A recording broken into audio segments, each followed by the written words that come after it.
All right. Hi, Progressives. I am here with another candidate endorsement interview. Tonight, we are speaking with Caroline Menjivar. Caroline is running for State Senate for District 20. Caroline is a social worker, an LGBTQ+ advocate, a Marine Corps veteran, and a nonprofit program director. She's devoted her life to serving her country and her community. Growing up in the San Fernando Valley, Menjivar watched her parents, immigrants from El Salvador, work tirelessly to put food on the table and ensure she had access to quality public schools. At 18, Menjivar and her family found themselves victims of the subprime mortgage crisis and lost their home. In order to gain access to opportunities, Caroline enlisted in the United States Marine Corps and served from 2009 to 2016. After returning from active duty, she worked her way through college as an EMT and went on to earn a master's degree in social welfare from UCLA. She currently works for the nonprofit organization MEND, where she supports people experiencing homelessness. If elected, she will take her lived experience, her ideas for improving our community, and her hustle to Sacramento to represent you. She's endorsed by the LA Times, the Democratic Party of the San Fernando Valley, California Enviro Voters, pro-choice organizations like NARAL California, and many more. So welcome, Caroline. Thank you so much, Amy. I would love to give you the floor and let you talk about anything else that you want us to know about you, about why you're running, and about what issues are the most important to you. Thank you so much for this opportunity. Burbank Progressives, thank you so much for listening to hear me share why I'm looking to be your next state senator. You know, this community, it has a very close personal connection, both professionally and personal. I can sit here and talk to you about all the experiences, all the things I've done in almost every single community within this district. And that's why I'm looking to run, because I am you. I'm part of this community. I bring close to 15 years of experience of already doing advocacy work, already putting in blood, sweat, and tears into this district, that I'm now just looking to elevate all my work up to Sacramento. I'm running to represent you because I feel that a lot of the experiences that I have, the jobs that you just heard Amy describe, my experience in this district has better poised me to be the senator that can actually start on day one to push for initiatives like mental health. That is my #1 platform. I'm a social worker by trade, go Bruins, and I have a fundamental understanding as to why certain issues or crises affect people depending on where their zip code is, depending on where they grow up in. I'm running to ensure that we bring equitable justice to our climate change. We just experienced a 2-week extreme heat wave, and we are being told this is the coldest September we'll ever experience. We've experienced a fire nearby at Castaic Lake, but this district is literally always on fire. I have experience walking the homes of those living in Sylmar post-fire just to hear ongoing stories of why couldn't we be prepared for this when we knew. Seeing kids go to school with asphalt, with the asphalt up to 125 degrees. It's a district that doesn't have enough green canopy, and it's a district with the highest rates of children with asthma. I'm running because I want to make sure that people have access to affordable housing. You know, Burbank, it's expensive to live in Burbank. It's expensive to find a home to achieve your version of whatever American dream that is for you. And I want to make sure that you have the access to that. I've been evicted. Right after graduating high school, my single mom could no longer pay for our home, and we were evicted. I was laying on the floor with her when the bank came and took our home away. Housing unstable for over a year, couch surfed, and my mom is still on a waiting list for an affordable unit. These issues are personal to me, and I don't want anyone to go through those barriers. So I'm bringing those perspectives to Sacramento, and I'm here to chat a little bit more about it. Excellent. Thank you so much. And I think we'll touch on several of those topics tonight. So I'd love to hear more from you about some of them. And to get started, District 20 has a unique range of diversity, income levels, experiences. If you are elected, how would you represent this unique diversity in the Senate? Yes, one of my favorite parts about this district is that I'm looking to represent one of the largest equine communities.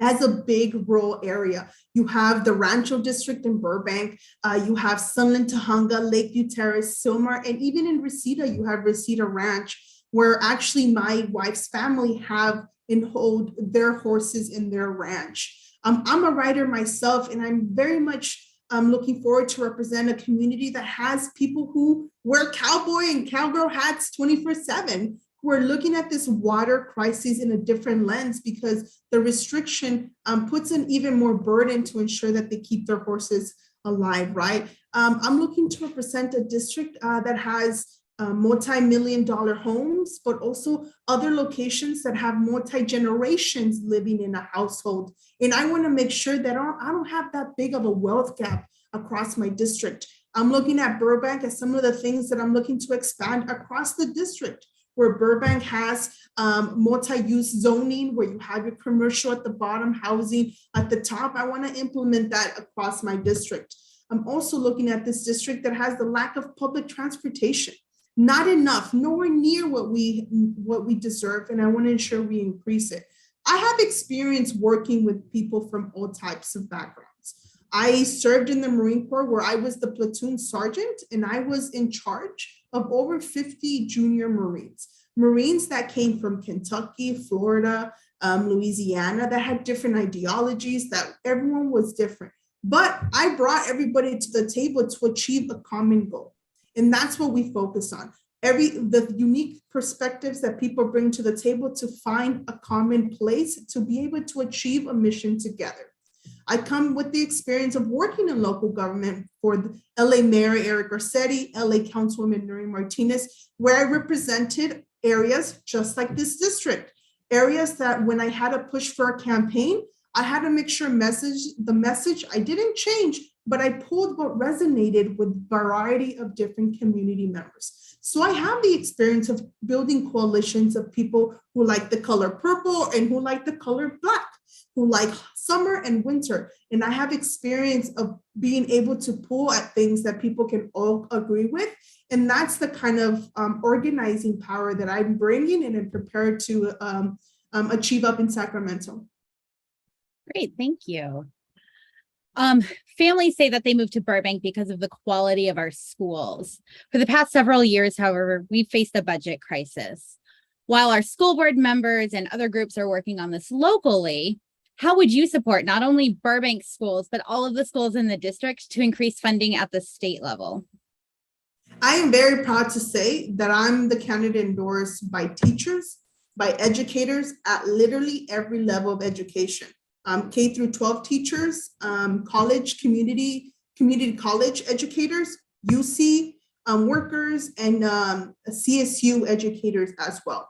For me, this is very important for me. I am the product of public schools from preschool all the way to graduate studies. And the only candidate who can say that I'm a product of public schools my whole life. I understand, and Amy, I'm sitting here talking to you as a candidate because I had teachers who stepped into my life and said, hey, you, Caroline, who's a latchkey kid, your English is your second language. I know your mom can help you a lot on these things. She's working on the time. I'm going to put a little bit of extra TLC into your life because I see potential. And that's why I'm here. So for me, when I talk about that this is personal, it's because I can speak to lived experiences of why I want to push for these things. On the state level, we need to do so much more to fund our schools. We need to do so much more to support our educators. And that means providing housing stipends so that teachers, educators, administrators can live where they work. So that we're paying for teaching credentials straight out of high schools, that we're setting up this assembly line for people to be directly put into the schools where we need these educators at. I want to also make sure that we're looking at the holistic approach to treating a student. Community schools is really the future of our schools. We recognize that parents sometimes only get their information from schools. Schools serve as a hub, and I want to make sure that we're providing them the resource to be that best hub, to ensure that when they go to school, they're getting their mental health services, they're getting resources for family empowerment, they're getting resources to be sustainable, connection to jobs, both for students and for parents to have parenting schools there and so forth. But it's to serve and protect and empower from the student to the janitor to the educator, to the administrator there, because it does, as cliche as it sounds, take a village to educate our next generation. So all that to say, state can bring the resources and the funding. I am not scared to be the person to say, let's use this surplus for this. Let's reimagine how we fund our schools, and let's also reimagine the amount per pupil. Thank you. All right, let's see. Another issue that Burbank families are facing, just like families across the district, is housing. And you touched on that a little bit in your intro. And of course, the increasing cost of housing, housing instability, homelessness, the list goes on and on. In Burbank, over half of the households, and it can be anywhere from 51 to like 60%, depending on the stats you look at, are renters. The average rent for a 2-bedroom apartment in Burbank is $2,900 per month, much higher in some places, lower in others, of course. And according to rent affordability standards, a household needs to make 3 times their rent in income every month. So in Burbank, a family would need $104,400 per year to afford that $2,900 a month apartment. As of 2020, the average household income in Burbank was just over $79,000 a year. This is a huge gap.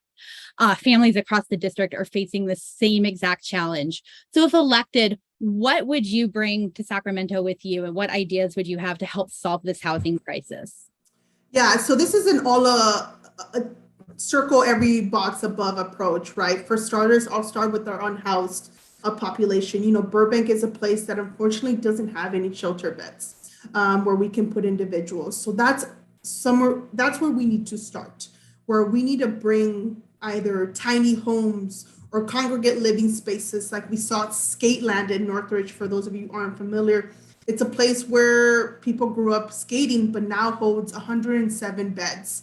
And it was reimagined, reutilized. The pandemic saw the workforce environment change drastically, and it really allowed for so many spaces to open up.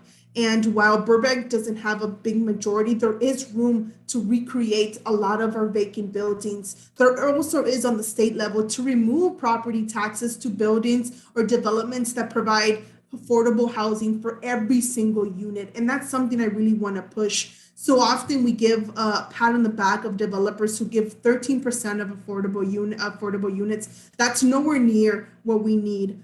We need a minimum of 50%. And I know a lot of people sit at the 30%. That's not enough. We're sinking right now, and people just want to give us a floaty, one of those tubes to float on while we wait for this ship, but we need something better. So on the state level, we can change how developers go through the process for an affordable unit to remove a lot of the red tape. Developers or nonprofit developers have to go through 4 different departments to get permits. And in the process, they're paying the interest of a land that they're holding when they can't even do anything for that. That's something where the state can come in and hold that before they RFP it or request for purchase from someone else to pick it up. On the state level, also, on every level, we can work together to align every single financial deadline to be on the same page. Because what we see right now happen is that Burbank City level financial assistance, LA County financial assistance, state and federal have different deadlines that when they don't realign, sometimes developers have to wait another year to wait to apply for this financial support. And that's a whole year of no units of vacancies. I'm also interested in a tax for vacancies at buildings, because like I mentioned, it's an all above approach. We want to make sure we hold corporations, greedy developers accountable. We want to make sure that we continue to increase the incentives to those who want to build affordable housing through no property tax. And we also want to make sure that we're converting our empty vacant buildings into these usage. Additionally, tenant protections need to increase. We saw at the state level COVID-19 rental assistance program, a program that I, at my 9-to-5 job, assisted people applying for utility assistance as well. So I've navigated that, and I've heard the stories that would break your heart. But these are the programs that we need year round. Because while you and I sat, not the same, Amy, I don't know your story. I meant like someone sat through this pandemic and it was an emergency. For other individuals, it's been an emergency for years and years. So we need to treat it as such, and we need to have emergency protections for rental assistance or tenant protections year round. Great, thank you. All right. You've also talked about climate change. Huge concern for Californians. You talked about the recent heat wave we had. I was up in Castaic in the Fraser Park area over the weekend, actually camping with my Girl Scout troop, and it took us hours to get there because of the closures on the 5 from the Castaic fire. Fire, the heat waves we've been having more and more frequently, drought, our air quality. These are all concerns that across the state, really, and across the whole Western US that we have right now. What actions would you take to address this climate change? And really importantly, how would you address the inequality and the impact that this climate change has on our communities? Yeah, I love talking about this because, this is I would say, one of just like, we're dying from this, honestly. This is an emergency, and we're having to make up for 30 years of inaction that we're trying to squeeze into the next 5 years, right? And we have to do this fast. So we, for starters, can't have people in office who are in the pockets of fossil fuel, elected officials continue to get money from Chevron, from gas, from just fossil fuel industry, because then when they go to vote, you know who they're going to protect. And I am so proud to say I am a fossil fuel candidate, and the only fossil fuel free candidate, we might need to edit that just to make sure, candidate in this race, because I'm going to be beholden to the community. I am the only candidate endorsed by Enviro voters, California Enviro voters, because of my track record in this background. I have canvassed for Prop 68 funds to bring parks to park poor areas. I have created action guides out of the Green New Deals to let people read or understand in layman terms, because I'll be honest, a lot of the words are very fancy, and some people get lost. I get lost. So to really digest this information, for you and I to take accountability in ensuring that we check off a box to be more sustainable. Some of the actions I want to do is to bring funding to greenify all our schools. I don't want to see asphalt at our schools anymore. I want our children to be able to sit down, to have drought resistant landscape, to have greenery, to have trees. I want to make sure that all our bus stops have a bus shelter, because a majority of our bus stops do not. And we live in an area, like I mentioned, that is literally always hot. And who utilizes our public transportation? It's our seniors. It's our young kids. It's maybe a young parent holding a young kid. And we want to make sure that they're not fainting waiting for a bus stop. I want to make sure that I bring funding to bring resources for people who want to trade over from their gas stove. I want to create mandates for retrofitting our buildings when something breaks, to bring in heat pumps into multifamily dwellings, to bring heat pumps into single family dwellings. I want to make sure we protect the access to solar panels for individual consumers and also for renters. A lot of the climate action is really focused around single family dwellings, but I want to make sure that there are EV charging ports at multifamily dwellings, that managers get subsidies,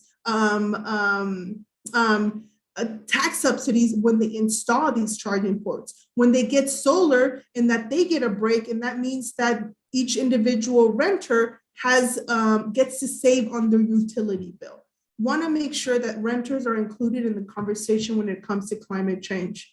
I also want to make sure when we talk about this, we talk about the overall infrastructure, right? We're telling everybody to switch over to electric vehicles, but a lot of people, we don't have access to these charging ports, not everywhere, right? So I want to make sure it's equitable, that we have charging ports in areas that are not just our affluent areas. And I also want to make sure that we're looking at the supply and demand portion of our fossil fuel dependency. Yes, let's get to our electric vehicles, but let's also cut it down in how much we need it, right? If we start ensuring every single building is clean energy, then it's going to lower our dependency on fossil fuel. So excited about the mandate for electric vehicles. Let's do that with with our ovens. Let's do that with our cooking and our washing and drying and so forth. So those are the things I'm looking for. And lastly, when it comes to fire protection, I want to look at how our Native Americans treated wildfires. They were the protectors of our earth, and there is a practice where you do controlled burning. And that's how wildfires were stopped before. And that's something that the state is looking at. I want to champion that for our area as well. Excellent. All right. Okay. Burbank has made the news lately because of the number of gun stores and gun related stores that we have in our city. We have 14. This is the second most per capita in the nation. We hear from business owners that they open their stores here not because they want to be in Burbank, but because our zoning laws make it incredibly easy for them to do so compared to the neighboring cities. Many of our stores are close to schools, to churches, to daycares, to ballet studios, to other businesses that families in Burbank and from around the area would like to frequent and enjoy. Our city council recently enacted a moratorium on any new gun stores so that city staff can work through a plan to address the issue at the local level. As state senator, how would you support Burbank and cities like it throughout the state in their efforts in this area? Yeah, this brought up a really interesting point where, in talking about capital, you have the highest number compared to your residents there. On a state level, it's as simple as saying, let's pass a state mandate of X amount of feet from a school, from a daycare, from anything sensitive like that. At minimum, we should have this in the state of California. And I'll be honest with you, Amy, I thought there was, in the state of California, we had already scratched almost everything we needed to do with gun safety, gun control. We're one of the most restrictive when it comes to that. But this brought up another area that the state of California can still grow. And I have been thinking about that on the state level to pass a safe zone mandate, a 3,200 feet mandate, a no gun stores in any school route or near a park or anything like that. I think that's at minimum what we should be doing, 100%. Great. Thank you. All right. We have about 4 minutes left, so I'd like to give you some time to talk about anything else that we haven't touched on yet that you want our viewers to know about you, about your platform and what's important to you. And then when you wrap up, if you could give us your website address, your email, the best way to contact you if anyone has any other questions. Yeah, we didn't talk a lot about progressiveness, and that's really this platform, right? I am the candidate that is being placed up here by the people, by progressive groups. I'm so proud to sit here and stand here and tell you that I'm the candidate that is endorsed by progressive organizations like Voices for Progress, Working Family Parties, local Democratic clubs, indivisible organizations of this group. You mentioned pro-choice organizations, environmental teachers, groups that are on the ground, on the front lines, doing the hard work to ensure that our values are being pushed to the front. And I think what's really needed here is to offset this bench we see in Sacramento. And I'm so proud to be endorsed by progressive leaders like Assemblymember Alex Lee, Assemblymember Isaac Bryan, who are bringing this new voice up to Sacramento, this new voice of people who say, hey, we've seen you lead for a long time, but I think this younger generation wants to turn at it because we've experienced some of the negative consequences of these previous policies. And I feel that I'm the correct person for that position. So thank you so much for this opportunity. I hope that I can obtain your support to get someone who has worked with the community, amongst the community. Burbank is where I did my internship, where I actually volunteered as an EMT ER tech at St. Joseph Hospital, where I saw the need for access to translation services, and it holds a close place in my heart. So Amy and everyone else, Burbank Progressives, I appreciate your time. Thank you. Oh, where you can find me. Yes. Yes. My website is carolinemenjivar.com. That's MENJIV as in Victor AR. Socials, check me out. It's Twitter at Caroline Menjiv, just and the V3. And then Facebook and Instagram is Join Caroline Menjivar. Check out all the things that we're doing. I'm always out in the community, very hands-on individual. So come to one of our meet and greets, or if you want to host a meet and greet, let me know.